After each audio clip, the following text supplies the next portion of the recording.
3 months ago, after closing, Sarah sat in her new living room and sobbed. Not because something was wrong, but just because everything felt off.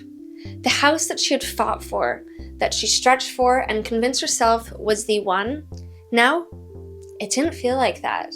And the worst part is, she thought she was the only buyer who ever felt that they'd made a mistake. But here's the thing, she wasn't. If you've ever walked through your front door and thought, why did we buy this place? I beg you, stay with me. Because today, we're talking about the thing that nobody mentions during the buying process, and that is the reasons that people end up resenting their homes. And more importantly, what you can actually do about it. I'm Justine Woolcott, a broker with Woolcott Real Estate, and I've been doing this long enough to know one thing for certain. Most people don't hate their house on day one. They hate it 6 months in, when that reality sets in, when the compromises that they made stop feeling temporary and the walls feel like they're closing in. So let's talk about why that happens, and more importantly, how we can avoid that for you in the future. So picture this. It's 2021, maybe early 2022. The market is absolutely insane. You've lost 3 bidding wars, and your agent, they keep saying, act fast, make your offer higher, the rates are climbing, and if you don't buy now, you are going to be priced out forever. So of course you do what everyone else is doing. It makes sense. You stretch, you waive the home inspection, you convince yourself that the location, it makes up for the great layout, that you will make it work. And you buy at the absolute peak of the market. You fast forward to today. Prices have softened and listings are sitting longer and longer on the market. And that house that was supposed to be your biggest investment, it feels like an anchor. It feels like you're stuck.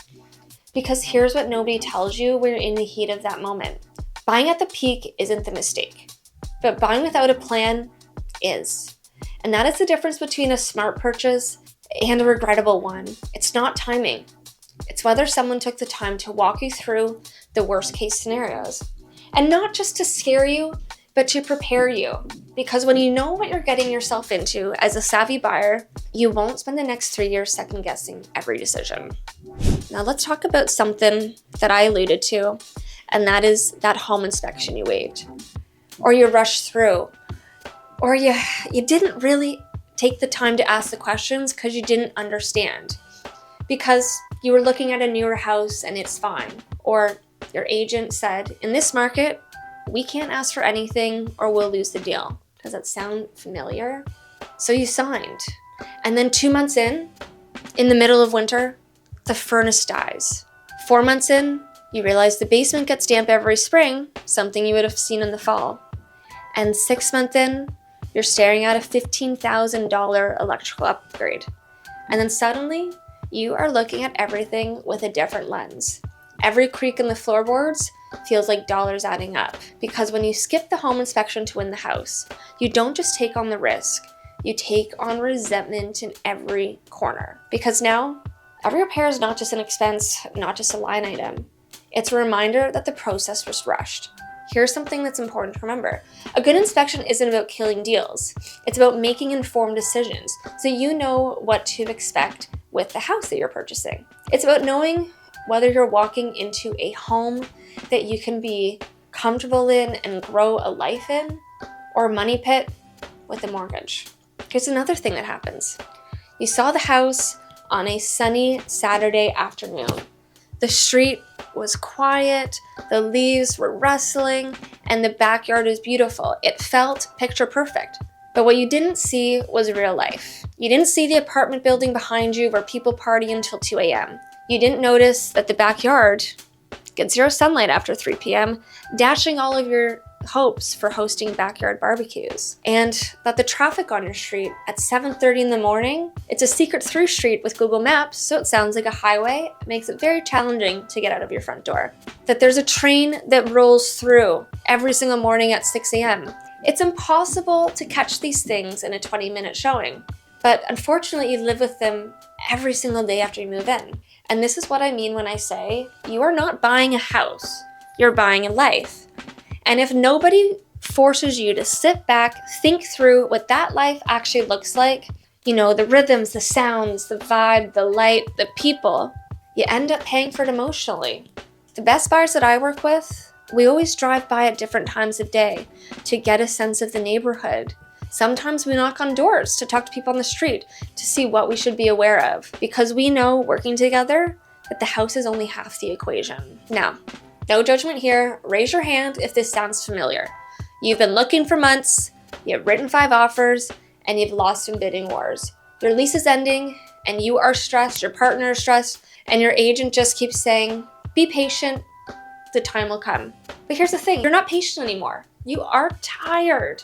So when a house comes up that's okay, you don't ask if this is the right house. You ask, can we make this one work?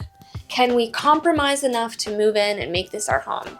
And that right there is the beginning of the problem. Because making it work usually means compromising on things that actually matter. You know, the layout, the location, the lifestyle. And here's what's really, really important to remember. You can't renovate a bad location. You can't add a bedroom where there's no space. And more importantly, you can't change the fact that the house just doesn't feel like you. Every buyer I work with is told, if you have to convince yourself too hard, your future self is going to call you out on it. And that voice, that inside voice, it shows up around month 6, right when the excitement wears off and the reality of your mortgage payment feels very, very real. And here's one thing that a lot of people don't talk about. You didn't make a mistake. You did the inspection, you asked the questions, you've picked the house that checked all or most of the boxes. But something happened. Life changed. Maybe you had a kid. Maybe you had to start working back in the office again 4 days a week. Or maybe, aging parents had to move in. Things changed, priorities shifted. So that house that was perfect for you 2 years ago, 3 years ago, it doesn't quite fit who you are right now. And here's what happens. You feel stuck. You're looking around thinking, we just bought this place. We can't move. We'd lose money. People will think we're impulsive or we don't have great financial decisions. So you stay, and you begin to resent it. And that resentment creeps into everything. But let's breathe. Here's what I want you to know.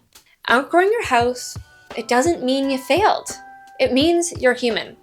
And staying somewhere that doesn't serve you anymore, that is a real mistake. So here's a question I want to leave you with.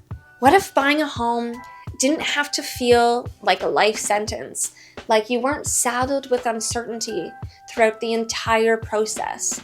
What if you knew? What if you really knew that if it didn't work out, you weren't trapped? Enticing, right? If you buy a home with our team and within 365 days of closing on it, you decide it is not the right fit for any reason, we will sell your home for 0 listing commission. That way, you have no guilt. You have no pressure to stay in a house where you feel stuck. You get a full year to live in the house to see if it actually works for your life. And if it doesn't, we help you move for free. We will not charge a listing commission. This is not about encouraging people to make reckless decisions. We know that this is a very important decision for people, but it can be a very, very nerve-wracking thing for people to do. So that's why we wanted to build this program, to give buyers the confidence to move forward in any decision they have, and not because they're being rushed, but because they're protected. And I think it's really important to note that as part of our buyer process, we want to help you avoid these mistakes in the first place. We slow down the process. We ask the hard questions. Where do you see yourself in 5 years? Let's knock on some doors. Let's visit the house at different times of day. We have the luxury of time, so let's take it. And let's look at those inspections line by line. Let's ask the home inspector what they mean by this. Because, as an agent that's been in this for a long time, there are still questions that I see on an inspection report that I need to ask. Because my job and our job isn't to close deals fast. It's to help you make decisions that you will still feel good about a year from now. So if you're sitting in a house right now that doesn't feel right, or if you're at the beginning of the journey, thinking about buying, and you want to do it the right way, let's talk. No pressure, no pitch.